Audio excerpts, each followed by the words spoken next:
Cartoon TV. अजी सुनते हो जी, आज शाम को लौटते वक्त खेतों से कुछ सब्जियां लेते आना। सब्जियां खत्म हो चुकी हैं। ठीक है भाई, ले आऊंगा। अरे भाई रामलाल, क्या बात है? आजकल तो बड़े खुश दिखाई दे रहे हो। क्या बात है आखिर ऐसी? कुछ नहीं भाई सोहन, इस बार फसल बहुत अच्छी हुई है, तो ये सोचकर बहुत खुश हूँ कि इस बार अच्छा धन प्राप्त हो जाएगा। जब देखो उस रामलाल की तरफदारी में लगे रहते हो, कभी खुद भी कुछ कर लिया करो। अब देखना, जैसे ही वो फसल बेचेगा, उसके घर में तो खुशियाँ ही खुशियाँ बरस पड़ेगी। अरे भाग्यवान, तुम क्यों दूसरों के बारे में ऐसे सोचकर दुखी होती रहती हो? क्यों दूसरों से तुलना करती रहती हो? हमें जो भी मिला है उसी में हमें खुश रहना चाहिए। अरे विमला बहन, क्या हुआ? थोड़ा परेशान लग रही हो, क्या बात है? मैं कुछ सहायता कर सकती हूँ तो मुझे बताओ। नहीं नहीं, हमें तुम्हारी कोई मदद की आवश्यकता नहीं है। आज तो हद ही हो गई, अपने आप को बड़ी सेठानी समझ रही है। अरे अभी धन आया नहीं है, उससे पहले ही इतना घमंड। मैं ही इसकी अकल ठिकाने लगाऊंगी। अरे सुखिया, इधर आओ। बोलो बहन।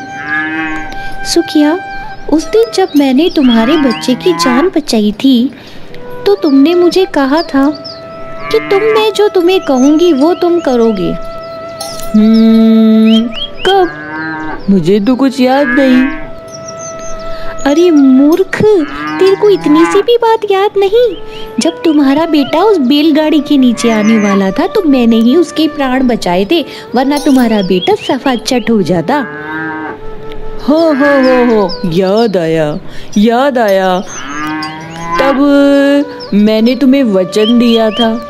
हाँ मूर्ख आदमी, तब तुमने मुझे वचन दिया था कि अगर मुझे कभी तुम्हारी जरूरत पड़ी तो तुम मेरी सहायता जरूर करोगे।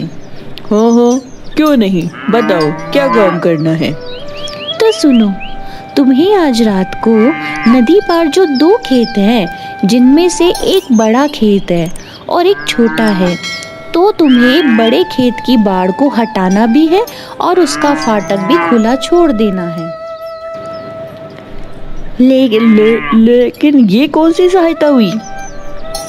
तुमसे जितना कहा है ना, उतना ही किया करो, फालतू की बातें मत किया करो।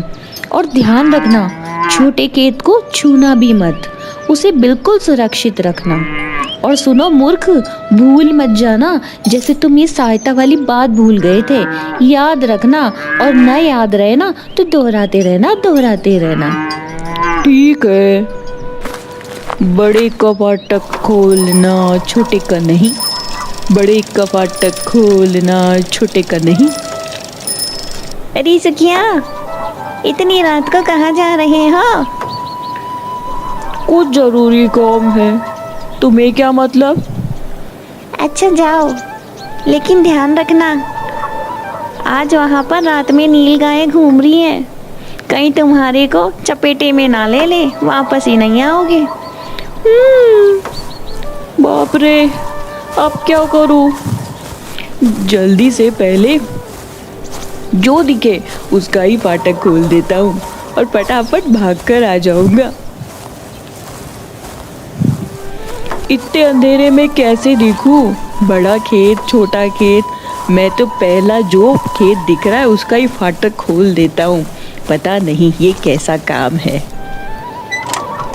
हो गया काम, भाग ले बेटा सुखिया, वरना नील गाय बना देगी तेरी गुजिया।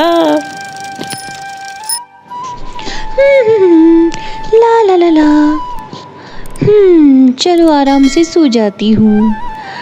सुबह उठकर कुछ नया नज़ारा जो देखना है। अब तक तो सुखिया ने रामलाल के खेत का फाटक खोल दिया होगा और नील गाय रामलाल की फसल को चपाचट करने में लगी हुई होगी। अब मैं सो जाती हूँ। अरे भाग्यवान, उठो, जल्दी उठो। अरे क्या हुआ, क्यों चिल्ला रहे हो जैसे नील गाय अपनी फसल चट कर गई? क्यों? कुछ नहीं कुछ नहीं। बताओ सुबह सुबह कौन सी आफत आ गई है जो मुझे इतना चिल्ला चिल्ला कर उठा रहे हो? अरे सुबह सुबह दूध वाला बता रहा था कि उसने नील गाय को खेतों की तरफ से आते हुए देखा है, और एक ही नहीं 3-4 नील गाय थी। पहले हमारा और आगे रामलाल का खेत पड़ता है, न जाने किसका खेत बर्बाद किया होगा। भाग्यवान, जल्दी करो, हम दोनों अपने खेत की ओर चलते हैं। भगवान करे दोनों का खेत सलामत हो। हाँ हाँ, चलो चलो देखते हैं। हे भगवान, मेरी इच्छा पूरी कर देना, मेरी इच्छा पूरी होनी चाहिए।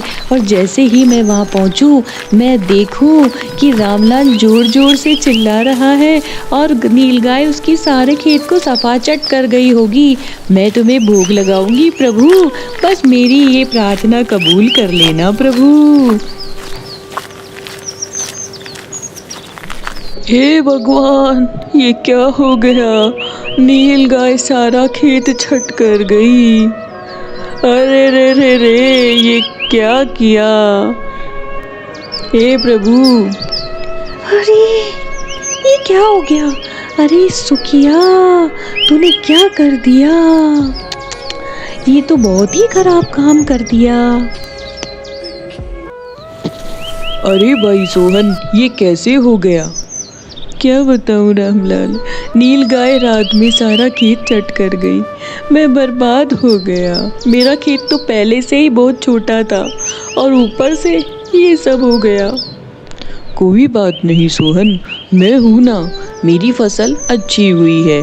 तुम मुझसे धन ले लेना। मुझे जो भी प्राप्त होगा उसमें से जितनी तुम्हें आवश्यकता है मैं तुम्हें दे दूँगा। लेकिन भाई, लेकिन वेकिन कुछ नहीं, एक पड़ोसी ही एक पड़ोसी के काम आता है। अबे सुखिया के बच्चे, बाहर निकल। मैंने तुझे कहा था कि बड़े खेत का फाटक खोलना है और तूने छोटे खेत का फाटक खोल दिया। अरे मरे, तेरे कारण मेरा छोटा सा खेत बर्बाद हो गया। सत्यानाश हो तेरा, बेड़ा गर्क हो तेरा। तूने मेरी सारी फसल को सपाचट करा दिया। यानी तुम मेरी फसल को सफाचट करवाना चाहती थी। देखा बहन, इस दुनिया में जो दूसरों के लिए गड्ढा खोदते हैं वो खुद ही उस गड्ढे में गिर जाते हैं। तुम मेरा खेत खराब करना चाहती थी, लेकिन बदले में तुम्हारा हो गया। इसीलिए दूसरों के लिए अच्छा सोचना चाहिए, ना कि बुरा। और देखो बहन, मैं अपने पति के साथ दिन रात काम करती हूँ। जहाँ तुम्हारा पति अकेले काम करता है, मेरे पति के मैं साथ काम करती रहती हूँ। इसीलिए दुगनी मेहनत से हमारे पास अच्छी फसल होती है। लेकिन तुम्हारा पति पूरे दिन भर अकेले ही काम करता रहता है। अगर तुम भी उनके कंधे से कंधा मिला के काम करो तो तुम्हारी फसल भी दुगनी होगी, क्योंकि अच्छी मेहनत का अच्छा परिणाम होता है। सही कह रही हो श्यामा, मेहनत का फल बहुत मीठा होता है और एक गरीब का गुप्त धन तो उसकी मेहनत ही है।